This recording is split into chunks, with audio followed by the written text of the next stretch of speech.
சூலூர்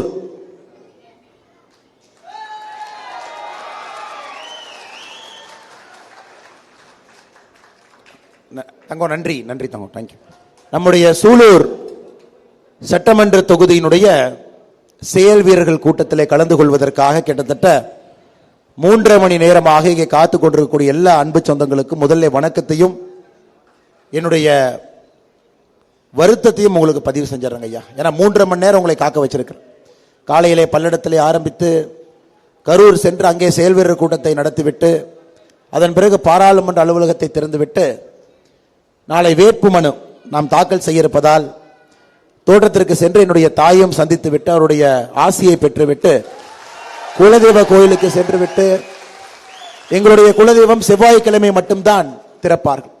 அதனால் கரெக்டாக செவ்வாய்க்கிழமை அன்னைக்கு குலதெய்வத்தையும் போய் பார்த்துட்டுங்க ஐயா. வர்ற கொஞ்சம் நேரம் ஆயிடுச்சு, அதற்காக மன்னித்துக் கொள்ளுங்கள். 3.5 மணி நேரமாக எல்லா விவசாய பெருமக்கள், தோட்டத்தில் உங்களுக்கு வேலையெல்லாம் இருந்திருக்கும், எல்லாம் விட்டு தொழில் செய்பவர்கள், தொழிற்சாலையில் இருப்பவர்கள், மகளிர்கள், இல்லத்தரசிகள் எல்லோரும் பொறுமையாக சூலூர் இந்த திருமண மண்டபத்தில் பொறுமையாக எல்லோரும் இங்கே காத்து கொண்டிருக்கின்றீர்கள். அதற்காக பெரிய நன்றியை உங்களுக்கு தெரிவித்துக் கொள்கின்றேன். சகோதர சகோதரிகளே, நம்முடைய கூட்டணி கட்சி தலைவர்கள், அன்பு நண்பர்கள் எல்லோரும் நமக்காக கங்கணம் கட்டிக்கொண்டு வலிமையான இந்த தேசிய ஜனநாயக கூட்டணியில மிக முக்கியமாக இந்த கோயம்புத்தூர் பாராளுமன்ற தொகுதியில் இந்த முறை பாரத பிரதமர் அவர்கள் 400 எம்பிக்களை தாண்டி வரும் பொழுது அதில் மிக முக்கியமாக நம்முடைய கோயம்புத்தூர் பாராளுமன்ற உறுப்பினரும் இருக்க வேண்டும். அதன் மூலமாக கோயம்புத்தூர் பாராளுமன்ற தொகுதிக்கு வளர்ச்சியை கொண்டு வர வேண்டும். அதன் மூலமாக 20 ஆண்டுகளாக பெரிய வளர்ச்சி திட்டங்கள் இல்லாமல் தத்தளித்துக் கொண்டிருக்கக்கூடிய சூலூர் பகுதி, பல்லடம் பகுதி அனைத்தினுடைய பரிமாணத்தை மாற்ற வேண்டும் என்பதற்காக நம்முடைய கூட்டணி கட்சி தலைவர்கள் மேடையின் மீது நம்மோடு அமர்ந்திருக்கின்றார்கள். என்னுடைய முதல் கடமை நம்முடைய கூட்டணி கட்சி தலைவர்கள் எல்லாம் வரவேற்பது என்னுடைய முதல் கடமை. பாரதிய ஜனதா கட்சியிலே நெடுங்காலமாக பயணம் செய்து கொண்டிருக்கக்கூடிய விவசாயிகளுடைய உற்ற தோழனாக சொல்லேர் உழவன் ஐயா செல்லமுத்து அவர்கள் உழவர் உழைப்பாளர் கட்சி இதற்கு முன்பு பேசிவிட்டு அமர்ந்திருக்கின்றார்கள். ஐயா அவருக்கு என்னுடைய வாழ்த்துக்களை, வணக்கங்களை தெரிவித்து, அனைத்து இந்திய அண்ணா திராவிட முன்னேற்ற கழகத்தினுடைய உரிமை மீட்பு குழு அதனுடைய கோயம்புத்தூர் மாவட்ட செயலாளர் அருமையான வக்கீல் ராஜேந்திரன் அவர்கள் மேடையின் மீது இருக்கின்றார்கள். அவர்களுக்கும் என்னுடைய நன்றி கலந்த வாழ்த்துக்களை, வணக்கங்களை தெரிவித்து, அம்மா மக்கள் முன்னேற்ற கழகத்தினுடைய இந்த பகுதியினுடைய தலைவராக இருக்கக்கூடிய அண்ணன் SRA செந்தில்குமார் அவர்களுக்கு என்னுடைய நன்றிகளை, வாழ்த்துக்களை, வணக்கங்களை தெரிவித்து, புதிய நீதி கட்சி இருகூர் அசோகன் அவர்கள் மூத்த தலைவர், மாநில பொறுப்பில் இருக்கிறாங்க, இருகூர் பகுதியில் இருக்கிறாங்க, மாநிலத்தினுடைய துணை பொதுச் செயலாளர், அவருக்கும் என்னுடைய வாழ்த்துக்களை, நன்றிகளை, வணக்கங்களை தெரிவித்து, கொங்கு நாடு முன்னேற்ற கழகத்தினுடைய மாநில துணை பொதுச் செயலாளர் அண்ணன் UK சண்முகம் அவர்கள் வந்திருக்கின்றார்கள். அவர்களுக்கும் என்னுடைய நன்றி கலந்த வாழ்த்துக்களை, வணக்கங்களை தெரிவித்து, அமமுகவினுடைய மாவட்ட செயலாளர் அண்ணன் பாஸ்கர் அவர்கள் முதல் நாளிலிருந்து நம்மோடு தொடர்ச்சியாக 4வது நாளாக பயணம் செய்து கொண்டிருக்கின்றார்கள். அண்ணன் பாஸ்கர் அவர்களுக்கு என்னுடைய சிறப்பு நன்றிகளை தெரிவித்து, தமிழ் மாநில காங்கிரஸ் மாவட்ட செயலாளர் அண்ணன் இருகூர் கார்த்தி அவர்கள் வந்திருக்கின்றார்கள். அவர்களுக்கு என்னுடைய சிறப்பு நன்றிகளை தெரிவித்து, பசும்பொன் தேசிய கழகத்தினுடைய மாவட்ட செயலாளர் முருகேசன் அவர்கள் வந்திருக்கின்றார்கள். அவருக்கும் என்னுடைய நன்றிகளை தெரிவித்து, தமிழ் மாநில காங்கிரசினுடைய வட்டார தலைவர் அண்ணன் பாலு அவர்களுக்கு, அமமுகவினுடைய ஒன்றிய செயலாளர் அண்ணன் நீரா சுப்பிரமணியம் அவர்கள், MSD சுப்பிரமணியம் அவர்களுக்கு நன்றிகளை தெரிவித்து, சுல்தான்பேட்டையினுடைய ஒன்றிய செயலாளர் அண்ணன் AG ரவிக்குமார் அவர்களுக்கு நன்றிகளை தெரிவித்து, அமமுகவினுடைய மாநில விவசாய அணியின் இணைச் செயலாளர் பாப்பம்பட்டி தாமோதரன் வந்திருக்கின்றார்கள். அவருக்கும் நன்றிகளை தெரிவித்து, கோவை வடக்கு மாவட்ட செயலாளர் அமமுக அண்ணன் கலாமணி அவர்கள் வந்திருக்கின்றார்கள். அவருக்கும் என்னுடைய அக்கா அவர்களுக்கு என்னுடைய நன்றி கலந்த வாழ்த்துக்களை, வணக்கங்களை அக்கா அவர்களுக்கு தெரிவித்து, நம்முடைய பாரதிய ஜனதா கட்சியினுடைய ஆற்றல் மிகுந்த தலைவர்கள் இந்த மேடையின் மீது இருக்கின்றார்கள். மிக கடுமையாக உழைத்து இன்னைக்கு சூலூர்ல இவ்வளவு பெரிய எழுச்சியை ஏற்படுத்தி இருக்கின்றார்கள். சூலூர்ல எங்க பார்த்தாலும் இன்று பாரதிய ஜனதா கட்சியினுடைய கொடி. காலை 6 மணியிலிருந்து எல்லோருமே திண்ணை பிரச்சாரம், வீடு வீட்டுக்கு நம்முடைய தொண்டர்கள் எல்லாம் செல்ல ஆரம்பித்து விட்டார்.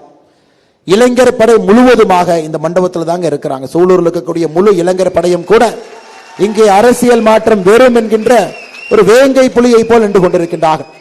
அதற்கெல்லாம் மிக முக்கிய காரணமாக இருக்கக்கூடிய இந்த சூலூர் சட்டமன்ற தொகுதியினுடைய அமைப்பாளராக, நம்முடைய கோயம்புத்தூர் மாவட்டத்தினுடைய ஊராட்சி கவுன்சிலராக, திட்டக்குழு உறுப்பினராக மிக கடுமையாக பணி செய்யக்கூடிய அண்ணன் கோபால்சாமி அவர்கள் நம்மோடு நின்று கொண்டிருக்கின்றார்கள். அவருக்கு என்னுடைய சிறப்பு வணக்கத்தையும் நன்றியும் தெரிவித்து, சூலூர் சட்டமன்ற தொகுதியினுடைய இணை அமைப்பாளர், கோயம்புத்தூர் வடக்கு மாவட்டத்தினுடைய பொதுச் செயலாளர், தொண்டர்களுக்கெல்லாம் எப்பொழுதும் ஆக்கம் ஊக்கம் வழங்கக்கூடிய அண்ணன் சத்தியமூர்த்தி அவர்களுக்கு என்னுடைய சிறப்பான நன்றிகளை, வணக்கங்களை தெரிவித்து, மேடையின் மீது இருக்கக்கூடிய நம்முடைய மூத்த தலைவர்கள் எல்லோரும் இருக்கின்றார்கள். மிக குறிப்பாக இந்த பாராளுமன்றத்தினுடைய பொறுப்பாளராக இருக்கக்கூடிய அண்ணன் ஜி.கே. செல்வகுமார் அவர்கள் நம்முடைய மூத்த தலைவர், திரைக்கு பின்னால் இருந்து இயங்கக்கூடியவர். பாரதிய ஜனதா கட்சி கோயம்புத்தூருடைய வளர்ச்சிக்கு தன்னுடைய குடும்பம், அவருடைய குடும்பம் ஒரு பெரிய பங்காற்றி இருக்கிறது. அவருக்கு நன்றிகளை தெரிவித்து, கோவை பாராளுமன்ற தொகுதியினுடைய பொறுப்பாளர் அண்ணன் பாயிண்ட் மணி அவர்களுக்கு என்னுடைய நன்றிகளை தெரிவித்து, மேடையில் இருக்கக்கூடிய அண்ணன் மோகன் மந்த்ராச்சலம் அவர்கள் இந்த பகுதியை சார்ந்தவர்கள் சூலூர் கோயம்புத்தூர்ல பாரதிய ஜனதா கட்சியினுடைய வளர்ச்சிக்கு ஒரு பெரும் பங்காற்றிக் கொண்டிருக்கக்கூடிய மோகன் மந்த்ராச்சலம் அண்ணன் அவர்களுக்கு, மாவட்ட துணைத் தலைவர் சூலூர் சட்டமன்ற தொகுதியினுடைய பொறுப்பாளர் அண்ணன் சண்முக சுந்தரம் அவர்கள் நம்மோடு இருக்கின்றார்கள். அவருக்கும் என்னுடைய நன்றி கலந்த வாழ்த்துக்களை வணக்கங்களை சண்முக சுந்தரம் அண்ணர்களுக்கு நான் தெரிவித்து, மேடையின் மீது இருக்கக்கூடிய நம்முடைய கோட்ட பொறுப்பாளராக இருக்கக்கூடிய பாலகுமார் அவர்கள் எல்லோரையும் இயக்கிக் கொண்டிருக்கின்றார்கள்.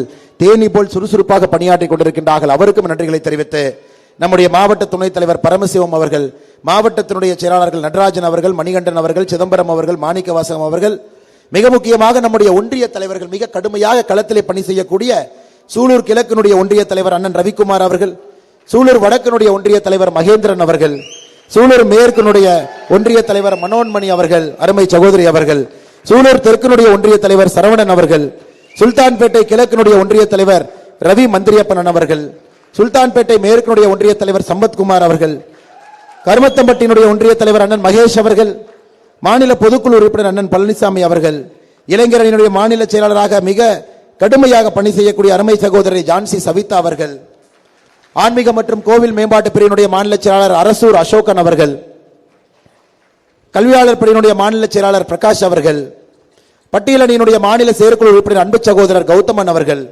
மகளிர் அணியினுடைய மாவட்ட தலைவர் அக்கா ரேவதி அவர்கள், தரவு மேலாண்மை பிரிவினுடைய மாவட்ட தலைவர் ராஜ்குமார் அவர்கள், அரசு தொடர்பு பிரிவினுடைய மாவட்ட தலைவர் மயில்சாமி அவர்கள், கல்வியாளர் பிரிவினுடைய மாவட்ட தலைவர் சக்திவேல் அவர்கள், உள்ளாட்சி மேம்பாட்டு பிரிவினுடைய மாவட்ட தலைவர் மோகன்ராஜ் அவர்கள், சுற்றுச்சூழல் பிரிவினுடைய மாவட்ட தலைவர் சிவக்குமார் அவர்கள், வழக்கறிஞர் பிரிவினுடைய மாநில செயலாளர் வாசுதேவன் அவர்கள், வழக்கறிஞர் பிரிவிலே நம்முடைய பாரதிய ஜனதா கட்சிக்கு பின்புலமாக இருந்து நிறைய பணிகளை செய்யக்கூடிய அருமை சகோதரர் ரங்கசாமி அவர்கள் சமீபத்தில் நம்முடைய பாரதிய ஜனதா கட்சியில் இணைஞ்சாங்க, மக்கள் நீதி மையத்திலிருந்து.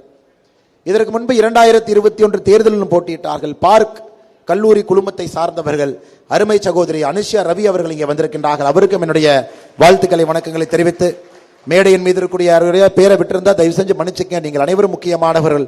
உங்கள் அனைவருக்கும் என்னுடைய வணக்கத்தை தெரிவித்து, பத்திரிகை நண்பர்கள், மிக முக்கியமாக இந்த செயல் வீரர்கள் கூட்டத்திற்கு சூலூருக்கு வந்திருக்கக்கூடிய அன்பு சகோதரிகள், தாய்மார்கள், இளைஞர் பட்டாளம், நம்முடைய மூத்த உறுப்பினர்கள், மூத்த தலைவர்கள், விவசாய பெருமக்கள், பொதுமக்கள், தொழில் செய்பவர்கள் எல்லோரும் குழுமி இந்த செயல் வீரர்கள் கூட்டத்திற்கு வந்திருக்கிறேன்.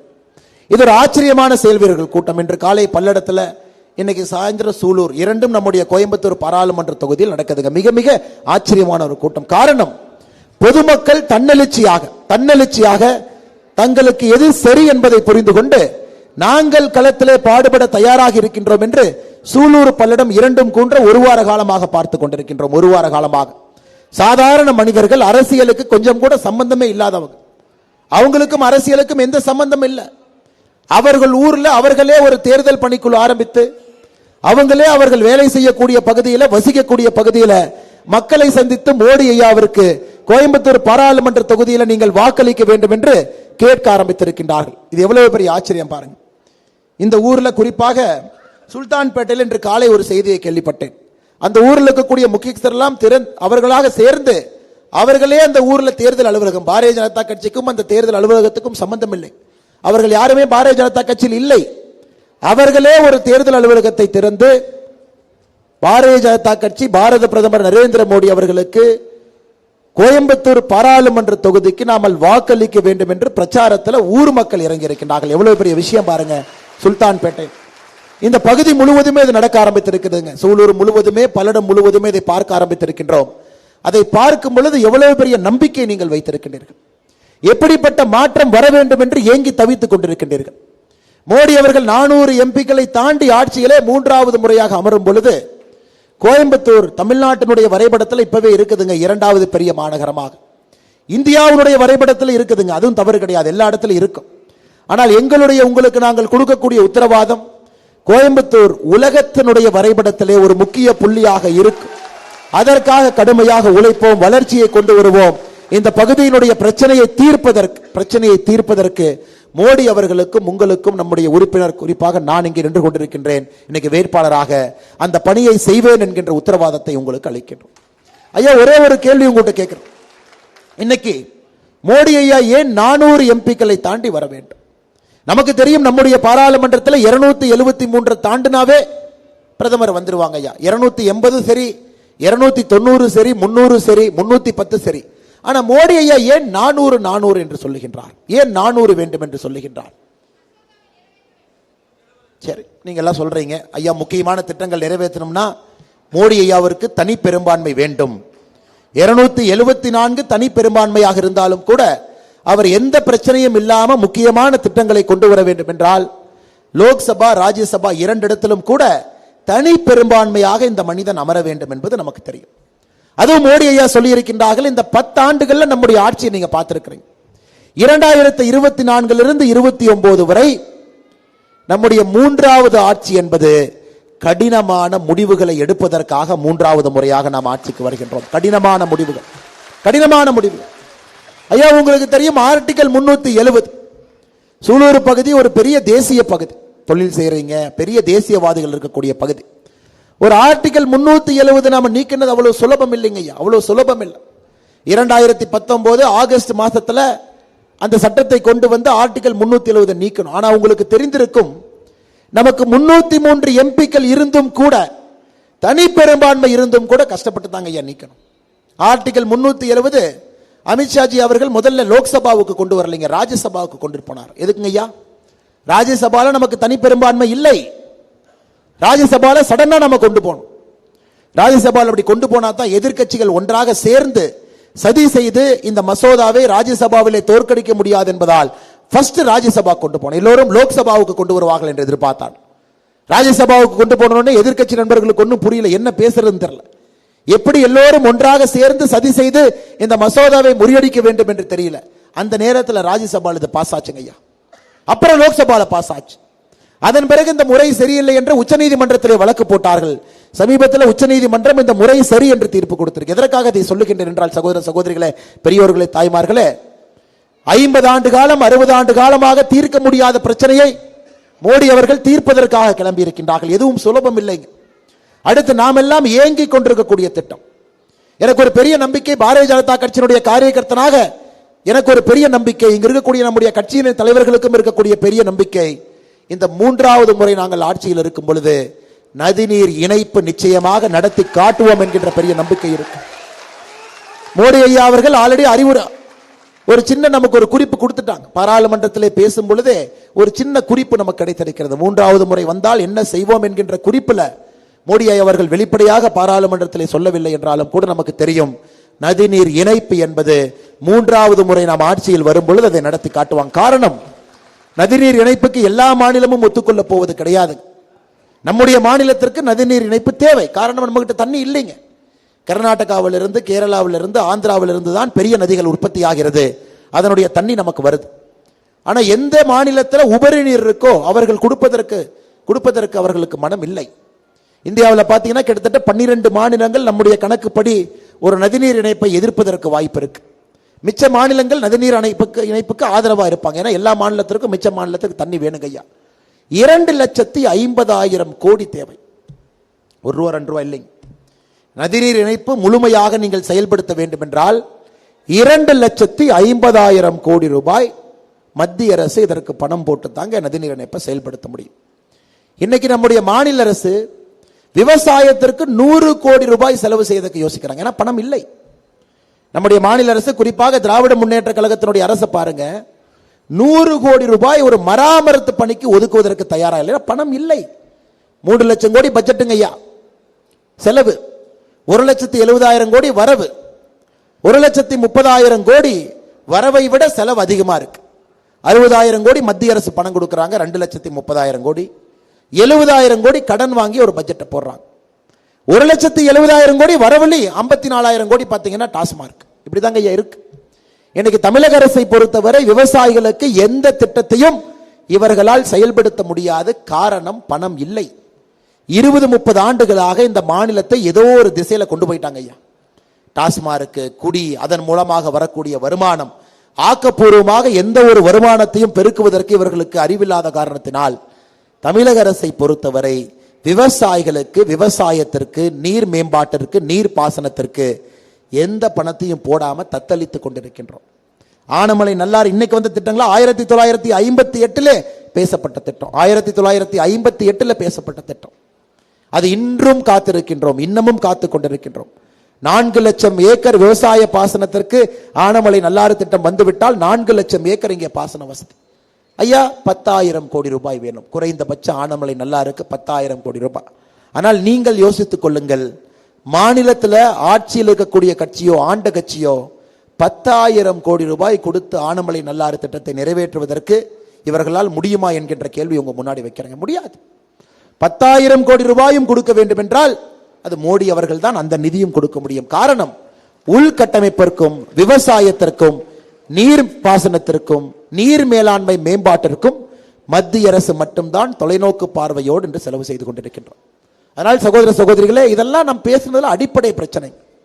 எனக்கு சூலூர் பகுதி விவசாயம் தத்தளித்துக் கொண்டிருக்கின்றோம். சாதாரணமா இல்லைங்க, பிரச்சனையில் இருக்கு. பணம் போட்டு ஏரிய தூர்வாகி வாய்க்கால வெட்டி அந்த வாய்க்கால ஒரு ஆண்டும் ஒரு 10 கிலோமீட்டர் 20 கிலோமீட்டர் நீட்டினா தாங்க ஐயா விவசாயத்தில் இருக்கக்கூடிய புதிய நிலம் நீர் மேம்பான்மைக்கு மேம்பாட்டுக்கு வரும். ஆனா எப்பவோ காமராஜர் ஐயா கட்டின வாய்க்காலுக்கு ஒரு தூர்வாரக்கூடிய பணி கூட செய்யாமல் தடுமாறி கொண்டிருக்கின்றோம். அதனால் தான் சகோதர சகோதரிகளே, 400 எம்பிக்களை தாண்டி மோடி அவர்கள் வரும் பொழுது அவர்களை சார்ந்து மோடி ஐயா கொள்ளக்கூடிய திட்டங்களை இங்கே செயல்படுத்தக்கூடிய பாராளுமன்ற உறுப்பினர் இன்னைக்கு கோயம்புத்தூர் பாராளுமன்ற தொகுதிக்கு கட்டாயமாக வேண்டும் என்று நீங்கள் எல்லோரும் முடிவெடுத்திருக்கின்றனர். அடுத்து இங்க பாத்தீங்கன்னா நிறைய தொழில் செய்யக்கூடிய நண்பர்கள் இருக்கிறாங்க. சூலூர் பல்லடம் போன்ற பகுதி, குறிப்பாக சூலூர் பகுதி எல்லாம் ஒரு தொழில் செய்யறவங்க இல்லைங்க, பல தொழில் செய்யறவங்க இங்க இருக்கிறாங்க. விவசாயத்திலிருந்து ஆரம்பித்து பல தொழில் செய்யறீங்க. நமக்கு தெரியும் பல தொழில் நம்ம ஒரு ஊர்ல இருக்குனாங்க, பிரச்சனை வந்து கொண்டே இருக்கும். ஒரு பிரச்சனை வரும் தீர்ப்போம், அடுத்த பிரச்சனை வரும் தீர்ப்போம், அடுத்த பிரச்சனை வரும் தீர்ப்போம். இன்று காலை பல்லடத்தில் கூட சொன்னாங்க ஐயா, மோடி அவர்கள் மிக தெளிவாக இருக்கின்றார்கள். இந்தியா, ஐரோப்பிய யூனியன், இந்தியாவும் இங்கிலாந்தும் 2 நாடுகளும் FTA நாம கண்டிப்பா இந்த டெக்ஸ்டைலுக்கு நாம கொண்டு வர போறோங்க ஐயா. டெக்ஸ்டைலுக்கு நிச்சயமாக இந்த எலெக்ஷன் பீரியட் முடிந்தவுடனே எந்த நேரமும் கூட கையெழுத்தாகும். அது வந்துவிட்டால் உங்களுக்கு தெரியும், இன்னைக்கு நீங்க எவ்வளவு வியாபாரம் நூல் சம்பந்தப்பட்ட தொழில யாரெல்லாம் இருக்கிறோமோ, நூல் சம்பந்தப்பட்ட தொழில யாரெல்லாம் இருக்கின்றோமோ, நம்முடைய வியாபாரம் என்பது இரட்டிப்பு, குறைந்தபட்சம் இரட்டிப்பாக போகுது.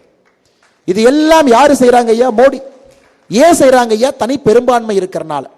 இன்னொருத்தர் கேட்கணும், இவங்ககிட்ட 30 MP இருக்கிறாங்க, இவங்ககிட்ட 20 MP இருக்கிறாங்க, இவங்க ஒத்துக்க மாட்டாங்க, இவங்க ஏற்றுக்கொள்ள மாட்டார்கள். நமக்கு அந்த பிரச்சனை இல்லைங்க. 2014 தனி பெரும்பான்மை, 2019 தனி பெரும்பான்மை, 2024 இன்னும் அதிகமான தனி பெரும்பான்மை நீங்கள் கொடுக்கின்ற காரணத்தினால கஷ்டமான முடிவுகளை நாட்டிற்காக தைரியமாக எடுப்பதற்கு மோடி அவர்களுக்கு நீங்க ஒரு கடவுச்சீட்டை கொடுக்கிறீங்க. அதனால்தான் இந்த 2024 தேர்தல் எல்லா இடத்துலையும் நம்ம சொல்றோங்க ஐயா, 400 ஒரு தாரக மந்திரமாக சொல்லுகின்றோம், 400 MP. இப்ப கோயம்புத்தூர் இதுல அதிகமாக மோடி ஐயாவுடைய ஆட்சியில ஒரு பகுதி பயன்பெற முடியும் என்றால் அது கோயம்புத்தூரை சுற்றி இருக்கக்கூடிய கோயம்புத்தூர் திருப்பூர் பகுதி. காரணம், எப்பொழுதும் கூட வளர்ச்சி பகுதி, அதிகமான கல்லூரிகள் இருக்கக்கூடிய பகுதி, ஒரு ஆண்டும் கூட லட்சக்கணக்கான இளைஞர்கள் படித்துவிட்டு வெளியே வரக்கூடிய பகுதி, சுயம்புவாக சுயமாக தொழில் ஆரம்பித்து லட்சக்கணக்கான இளைஞர்களுக்கு வேலை கொடுக்கக்கூடிய பகுதி, இன்னும் விவசாயத்தை நம்பி இருக்கக்கூடிய பகுதி, பிரச்சனைகளும் அதிகமாக இருக்கக்கூடிய பகுதி. இதற்கெல்லாம் தீர்வு வர வேண்டும் என்றால் இங்கிருந்து நேரடியாக மோடி அவர்களிடமும் மத்திய அமைச்சர்களிடம் பேசக்கூடிய ஒரு பாராளுமன்ற உறுப்பினர் இந்த தொகுதிக்கு வேண்டும் என்கின்ற காரணத்தினால தாங்க ஐயா இந்த எலெக்ஷன்ல நாம் நிற்க வேண்டிய கட்டாயம் நமக்கு. நான் அரசியலுக்கு வந்ததுங்க ஐயா, அம்மா இங்க இருக்கிறீங்க பாராளுமன்ற உறுப்பினர் என்று கண்டிப்பா வரலைங்க. தமிழகத்திலே அரசியல் மாற்றம் செய்ய வேண்டும் என்று இங்கே இதை சுத்தப்படுத்த வேண்டும். அந்த ஒரே ஒரு அடிப்படை எண்ணத்தில் மட்டும்தான் நான் அரசியலுக்கு வந்தேன். அது போலதான் இங்க நிறைய பேர் இருக்கிறாங்க. நமக்கு தெரியும், டெல்லியை பொறுத்தவரை மோடி இருக்கின்றார்கள், நமக்கு எந்த பிரச்சனை இல்லைங்க, தமிழ்நாட்டில் வேலை செய்யணும். ஆனா மோடி அவர்கள் தெளிவா இருக்கிறாங்க. இதே மாதிரி போச்சுன்னா பாரதிய ஜனதா கட்சி ஆட்சிக்கு வரும் பொழுது ஆட்சி செய்வதற்கு ஒன்றும் இருக்காது என்பதிலே தெளிவாக இருக்கின்றார். இவங்களும் வேலை செய்யல, நம்ம செய்யற வேலையும் தடுக்கிறாங்க. பயனாளிகளுக்கு ஒரு வீடு கொடுக்க வேண்டும் என்றாலும் கூட தமிழ்நாட்டை பொறுத்தவரை தலைகீழாக நின்று தண்ணி குடித்து தான் ஒரு பயனாளிக்கு மோடி வீடு இங்க கொடுக்க முடியுது. அதனால் பாரதிய ஜனதா கட்சியினுடைய கனவு இங்கே ஆட்சிக்கு வர வேண்டும். ஆனால் ஆட்சிக்கு வரும்பொழுது தமிழகம் இருக்கணும் இல்லைங்களா? போதை கலாச்சாரம் இருக்கக்கூடாது. கொஞ்சமாச்சு இந்த ஊர் இருக்கணுங்க. அப்பத்தான் பாரதிய ஜனதா கட்சி கொஞ்சமாவது ஆட்சி பண்ண முடியும். 8,23,000 கோடி இப்பவே கடன். 2026 வரும்பொழுது 10 லட்சம் கோடி கடன். எப்படி நீங்க ஆட்சி பண்ணுவீங்க? அதனால் மோடி அவர்கள் தெளிவாக இருக்கின்றார். நம்முடைய பாராளுமன்ற உறுப்பினர்கள் வந்தவுடன் மத்திய அரசோடு இணைந்து தமிழகத்தினுடைய வளர்ச்சிக்கு போராடி வளர்ச்சியை மக்கள் முன் காண்பித்து அதன் பிறகு பாரதிய ஜனதா கட்சி இங்கே ஆட்சிக்கு வர வேண்டும் என்பதில் மோடி அவர்கள் தெல்ல தெளிவாக இருக்கின்றார். ஐயா, நான் பல இடத்துல சொல்றேன், இந்த வேட்பாளர்களை பற்றி நான் பேசுவதற்கே போலிங்க ஐயா. ஏன் பேசவில்லை என்றால், வேட்பாளர்கள்ட்ட நமக்கு என்னங்க சண்டை? என்ன வாய்க்கா சண்டையா? நமக்கு வேட்பாளருக்கு என்ன குடிநீர் பிரச்சனையா? இல்ல வேலி போட்டதுல ஒரு பிரச்சனைங்களா? வரப்பு பிரச்சனையா? இல்லைங்க ஐயா. நம்முடைய சண்டை எல்லாம் கோயம்புத்தூரை வளர விடாமல் வைத்திருக்கக்கூடிய சக்திகளோடு நம்முடைய சண்டை. இதான் நம்முடைய சண்டை. வேற யார்ட்டையுமே நம்ம சண்டை இல்லை. அவங்ககிட்ட மட்டும்தான் நம்ம சண்டை போறோம். நம்முடைய சண்டை எல்லாம் அரசியலை முன்னெடுத்து செல்லாமல் பின்னெடுத்து செல்லக்கூடிய சக்திகளோடு சண்டை. வளர்ச்சி வேண்டாம், கமிஷன் வேண்டும், அவர்களோடு சண்டை. நம்முடைய சண்டை எல்லாம் மத்திய அரசுடைய திட்டங்களை தடுப்பதற்காக இங்க ஒரு குரூப் இருக்கு, அவர்களோடு சண்டை. ஆனால் நாம் தெளிவாக இருக்கின்றோம். இந்த 2024 தேர்தலை பொறுத்தவரை மக்கள் எழுச்சியாக கோயம்புத்தூர் பாராளுமன்ற தொகுதியில கட்சியெல்லாம் தாண்டி கட்சியை பார்க்காம நீங்கள் மோடி அவர்களுக்கு வாக்களிப்பீர்கள் என்கின்ற நம்பிக்கை முழுமையா எங்களுக்கு இருக்கு.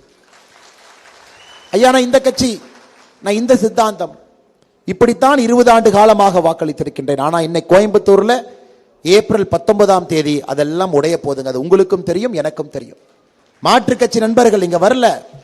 மாற்று கட்சி நமக்கு நேரெதிர் சித்தாந்தத்தில் இருக்கக்கூடிய தாய்மார்கள் நினைக்கிறாங்க, ஏங்க எல்லா பக்கம் போதை கலாச்சாரம் வந்துருச்சு. இன்னைக்கு நம்முடைய தாய்மார்களுடைய பிரச்சனை என்னன்னா, நம்முடைய குழந்தைகளையே சந்தேகக்கூடிய மனநிலைக்கு நம்ம தள்ளப்பட்டிருக்கோம். நாமளே டிவியை பார்க்குறோம், என்ன ட்ரக்குங்கிறாங்க, எல்லாத்துக்கும் தொடர்புங்கிறாங்க.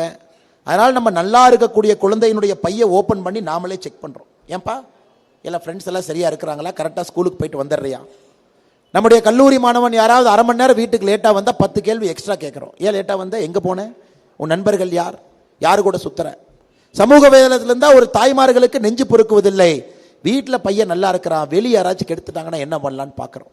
இந்த சந்தேகம் எங்கிருந்து வந்துச்சுங்கம்மா? இத்தனை காலமாக இந்த சந்தேகம் இருந்துச்சுங்களா? இல்லை.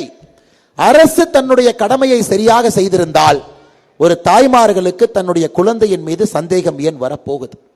இவங்க கடமையை சரியா செய்யாம போதை கலாச்சாரத்தை எல்லா பக்கம், ஒரு பக்கம் டாஸ்மார்க் மூலமாக குடி கலாச்சாரம், இன்னொரு பக்கம் ட்ரக்ஸ் என்கின்ற இந்த போதை எல்லா பக்கம் கொண்டு வந்துட்டாங்க. எல்லா பக்கம் பட்டி தொட்டி எல்லாம். நீங்க எதாவது தயவு செஞ்சு சூலூர், பல்லட, கோயம்புத்தூர் நினைக்காதீங்க, கிராமத்திலே வந்திருக்கிறது, கிராமத்தில்.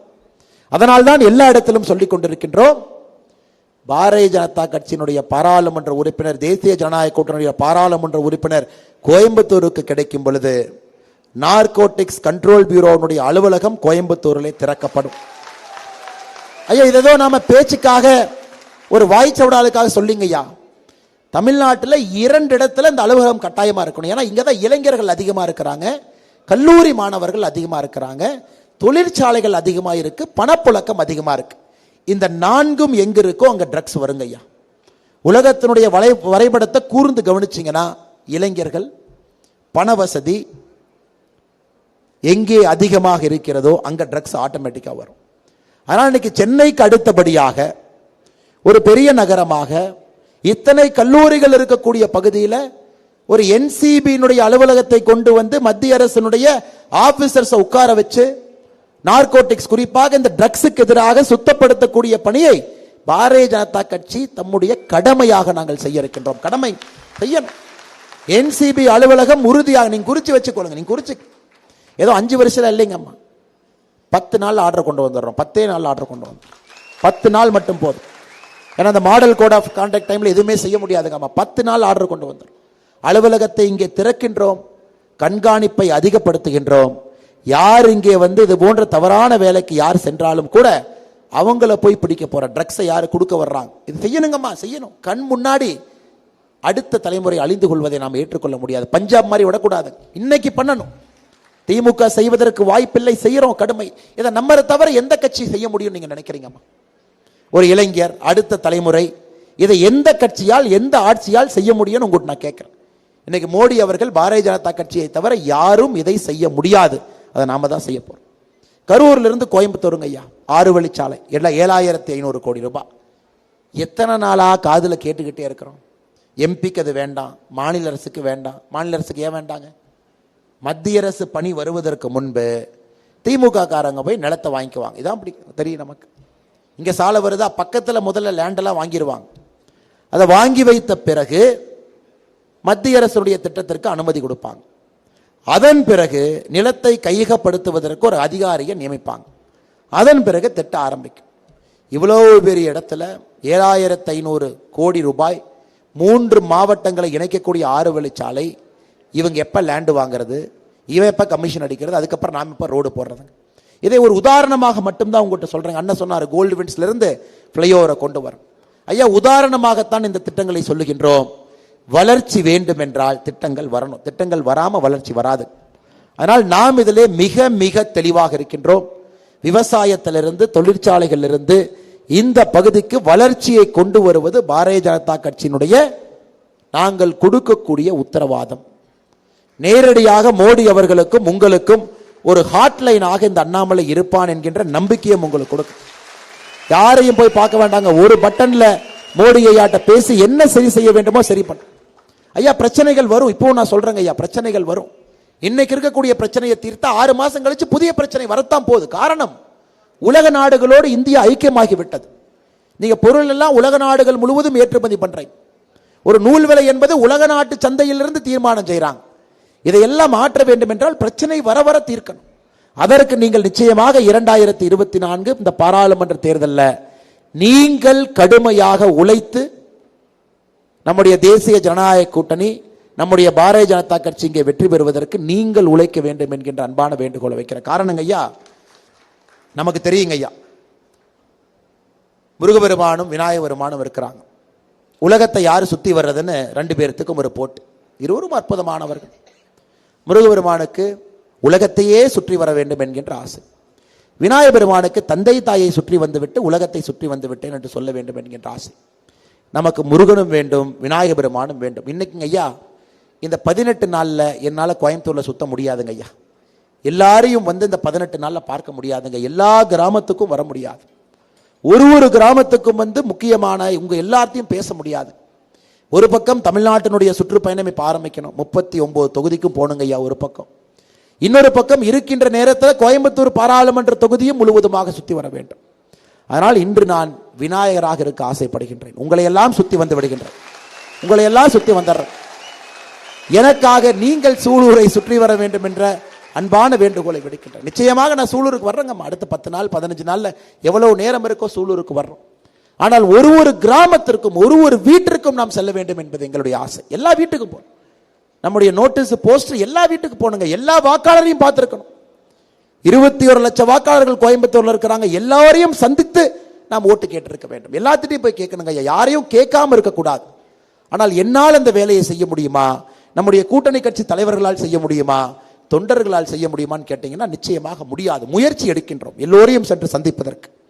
ஆனால் நீங்கள் அந்த வேலையை செய்துவிட்டால் நாங்கள் செய்வதாகத்தாங்க அர்த்தம். உங்க ஊரு, உங்க தெரு, உங்க கிராமம், நீங்க வசிக்கக்கூடிய பகுதி, எல்லா இடத்திலும் கூட நீங்கள் நமக்காக, பாரதிய ஜனதா கட்சிக்காக, தேசிய ஜனநாயக கூட்டணிக்காக நீங்கள் அந்த வாக்கு செய்யணும். நீங்க என்னவா வேணா இருங்க, விவசாயியா இருங்க, பக்கத்தோட்டத்துக்கு போய் பேசுங்க, தொழிற்சாலை நடத்துங்க, எல்லாத்தையும் ஒன்னா சேர்த்து பேசுங்க. ஒரு இடத்துல வேலையில் இருங்க, வேலை செய்யறவங்க எல்லாத்தையும் பார்த்து பேசுங்க. இல்லத்தரசியாக இருங்க, அந்த தெரு, அந்த வீடு யார் இருந்தாலும் கூட பேசுங்க. ஸ்கூல்ல குழந்தைங்க போறாங்க, அப்பா அம்மா எல்லாம் ஒரு குரூப்ல இருப்பீங்க, பேரண்ட் டீச்சர் அசோசியேஷன்ல இருப்பீங்க. நம்ம எல்லோரும் ஏதோ ஒரு சங்கத்தில் இருப்போம், ஒரு ஜாதி அமைப்போ, நம்முடைய குலதெய்வ கோயிலோ, ஏதோ ஒரு வழிபாட்டு குழு, ஏதாச்சும் ஒரு இடத்துல நம்ம உறுப்பினராக இருப்போம். எங்கே நீங்கள் எதுவாக இருந்தாலும் கூட இன்னைக்கு மோடி ஐயாவுக்கு நீங்கள் வாக்கு சேகரித்து 400 எம்பிக்களை தாண்டி அவரை அமர வைக்க வேண்டிய பொறுப்பு உங்களுக்கு இருக்கு. அதே போல கோயம்புத்தூர் பாராளுமன்ற தொகுதியில பாரதிய ஜனதா கட்சி, தேசிய ஜனநாயக கூட்டணி இவங்களை வெற்றி பெற செய்ய வேண்டிய பொறுப்பும் உங்களுக்கு இருக்கு என்கின்ற தாழ்மையான வேண்டுகோள் உங்களுக்கு வச்சு இன்னைக்கு விநாயகரை போல உங்களை சுத்தி வந்து விடுகின்றோம்.